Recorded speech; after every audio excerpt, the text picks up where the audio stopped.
哎，大家好，咱们今天来聊一个特别根本的问题：我们到底是怎么认识这个世界的？是靠那些古老的神话传说，还是靠我们今天的科学？这个问题的答案呢，可能会让你对很多事有新的看法。要搞明白这个问题呢，咱们得从一个怎么说呢，一个看起来很小，但其实特别有意思的观察开始。你看啊，《古兰经》这本书里面有讲雷电的，有讲蜘蛛的，还有蜜蜂、动物，各种各样的东西。但奇怪的是，你翻遍整本书，竟然找不到一章，它的名字就叫信仰。这是为什么呢？这个问题是不是挺有意思的？它背后啊，其实藏着一个特别重要的道理。所以你看，当把这些名字放在一起，蜜蜂、蜘蛛、太阳、月亮，还有雷，你有没有发现一个规律？它好像在刻意的把我们的注意力从那些虚无缥缈的抽象的概念上拉回到我们身边，拉回到这个我们看得见摸得着的真实世界里。它好像在说，嘿，别想那么远，答案呢就在你眼前的这个大自然里。那为什么又是要这么强调自然呢？这就要说到一个特别根本的问题了，就是咱们人类跟大自然之间那种既古老又特别复杂的关系。你想想看啊，几千年甚至几万年前，当我们的祖先还生活在山洞里的时候，他们看到电闪雷鸣，看到洪水猛兽，他们能理解吗？完全不能。那不理解怎么办？第一反应就是害怕啊。因为害怕，所以把这些搞不懂的力量想象成了各种各样的神。你看，凡是搞不明白的，就干脆把它变成一个神去拜它。不信你来看这个，你看这张表，从古希腊的宙斯到北欧神话里的雷神索尔，再到更古老的苏美尔文明，你会发现一个特别有意思的现象，几乎每一个古代文明都自己发明了一个管打雷的事儿。这说明什么？说明对雷电的恐惧真的是刻在全人类 DNA 里的。好，那问题来了，为什么今天我们不拜雷神了？难道我们不怕打雷了吗？也怕。关键的区别在哪儿？在于知识。在过去，打雷那是天神发怒了，但现在呢，我们知道，那不过是云层里的静电放电，而且这个能量爆发的瞬间温度能达到30000摄氏度，什么概念？比太阳表面还要热5倍。你看，一个曾经让人吓得发抖的神，现在变成了我们物理课本里的一个研究课题。所以讲到这儿，核心观点就出来了。就像演讲者穆斯塔法·伊斯摩古如说的，你的知识越多，你信的神就越少。最理想的情况是只剩下一个。这句话说的太好了。他的意思不是说知识要干掉信仰，恰恰相反，他是说知识能帮你把信仰里那些迷信的、不靠谱的东西给过滤掉，让它变得更纯粹。那具体要怎么做呢？这就得说到《古兰经》里提出的一个非常有意思的思维框架了。它把我们认识的世界清清楚楚地分成了2个部分。第一个部分叫做沙哈达，翻译过来就是可见世界。什么意思呢？就是我们眼睛能看见，手能摸到，能用科学、用实验去验证的这个物质世界。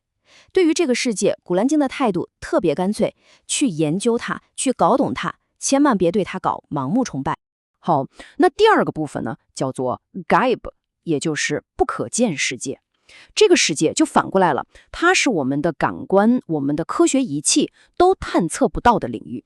比如说，神到底是什么样的？人有没有来世？这些问题科学没法回答，而这个领域才是真正留给信仰去探索的空间。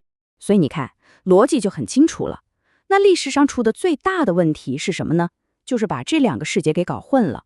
有些人呢，非要用信仰去解释科学，说打雷是天神发怒；还有些人呢，非要用科学的尺子去量信仰，说你拿不出上帝的物理证据，你就是迷信。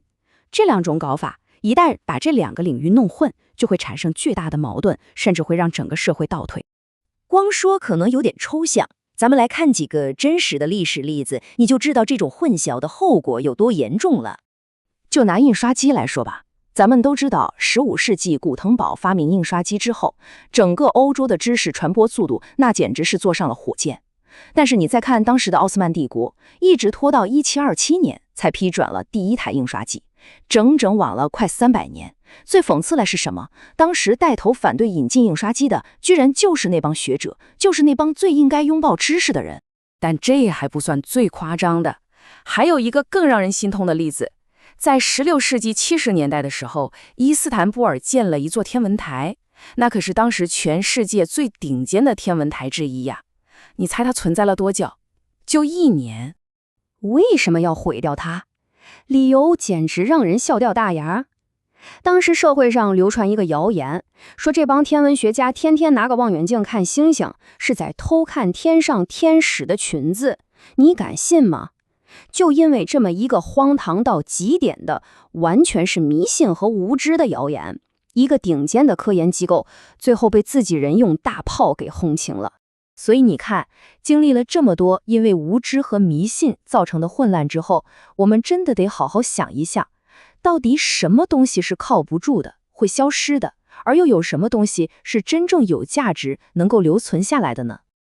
对于这个问题啊，古兰经里给了一个特别形象的比喻。你就想象一下，一场大洪水从山谷里冲下来，水面上是不是会卷起很多很多的泡沫？这些泡沫看起来特别汹涌，声势浩大，对吧？但是呢，它们很快就破了，消失了。那洪水过去之后，真正留下来的会是什么？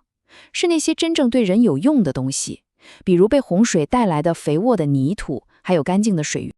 这个比喻的意思就非常清楚了。你看，那些水面上的泡沫，它代表的就是所有虚假的、短暂的东西，迷信、空话、谎言。而那些沉淀下来的、真正有价值的精华，才是能经受住时间考验的东西。比如说知识、真理，还有那些对社会有益的好事。所以咱们今天聊到最后，这个问题其实也留给了我们每一个人。在咱们自己的生活里，在咱们今天的社会中，到底哪些东西是那些看起来很热闹，但其实没什么用的泡沫？而又有哪些东西才是我们真正应该花时间花精力去追求的，那个能真正造福大家，能够永远流传下去的精华呢？这个问题真的值得我们每个人好好想一想。